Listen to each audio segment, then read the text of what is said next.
All right, y'all. Let's do it.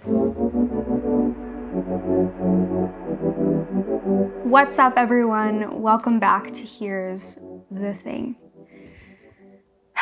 There is a lot going on in the world right now. And as I'm sure you have heard, there is a lot going on overseas between Russia and Ukraine. And whether this is something that you fully understand, or if this is something that you are learning about day by day, and as conversations continue to arise and take place about it, I think that this is something worth acknowledging, talking about, and most importantly, praying about, praying for the people in both countries, praying for the war, praying for those who are suffering or have died from this, praying for those who have had to flee their homes, and even praying for those who are out in the front lines, helping those who are being directly affected by it. I also want to acknowledge that this situation alone, just knowledge of it alone, is one that is capable of raising any sort of anxiety that one might already have. The anxiety that comes from war, the anxiety that comes from an event like this is one that should not be ignored, and one that we're not meant to experience alone.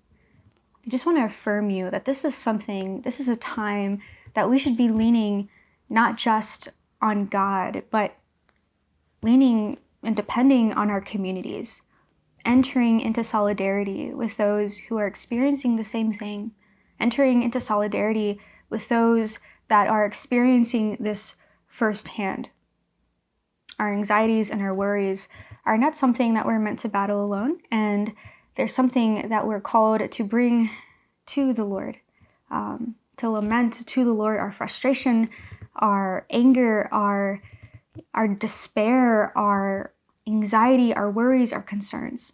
So today I'm going to offer you two prayers that might help you during this time. And the first one is from Psalm 79, a prayer for Jerusalem.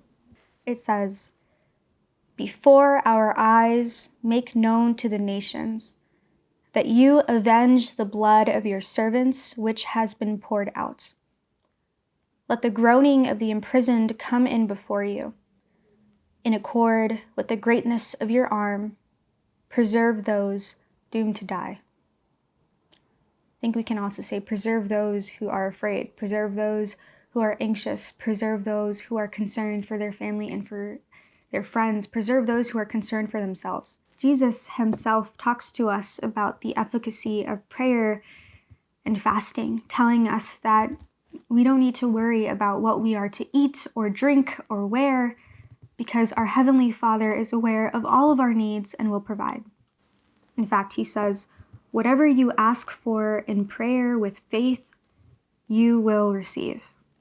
And knowing that this is a season of prayer and fasting, I would invite you to consider praying and fasting for those affected by this war, for Ukraine, for those who are in need of our prayers, and trust in the Lord. Do not despair. He is a God of the oppressed. He is a God of the imprisoned. He is a God of the orphans and the widows and those suffering all trials and tribulation. Whatever we bring to him in prayer with faith, he will address, he will answer, he will provide.